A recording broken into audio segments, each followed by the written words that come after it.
آپ کو ایک زکام سے بچانے کے لیے لاکھوں کروڑوں انسانوں کو، اربوں انسانوں کو بھوک، قحط اور جنگوں سے مار دیں گے، اور بہانہ ہوگا ہم آپ کو زکام سے بچا رہے ہیں۔ عقل سے کام لیں، مومن کی فراست سے بچو، وہ اللہ کے نور سے دیکھتا ہے۔ استقامت اختیار کریں۔ سیدی نے فرمایا تھا کہ جو دجال کی جنت میں جائے گا وہ اصل میں جہنم میں جائے گا، جو دجال کی دوزخ میں جائے گا اصل میں وہ جنت میں جائے گا۔ مشکل وقت ہے، دجال کا وقت ہے، کنفیوژن ہے۔ اللہ سے فراست طلب کریں، استقامت طلب کریں۔ اللہم افرغ علینا صبرا وثبت اقدامنا واعف عنا واغفر لنا وارحمنا انت مولانا فانصرنا علی القوم الکافرین۔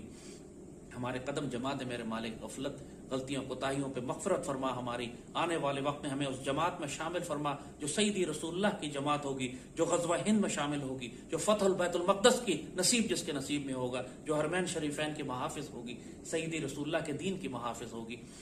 یہ وقت استقامت کا ہے، اپنے آپ کو سیدی رسول اللہ کے قریب رکھیے گا، وہی ایک پناہ گاہ ہے ہماری۔ اللہم صلی وسلم وبارک علی سیدنا محمد وعلی آلہ وصحبہ وسلم۔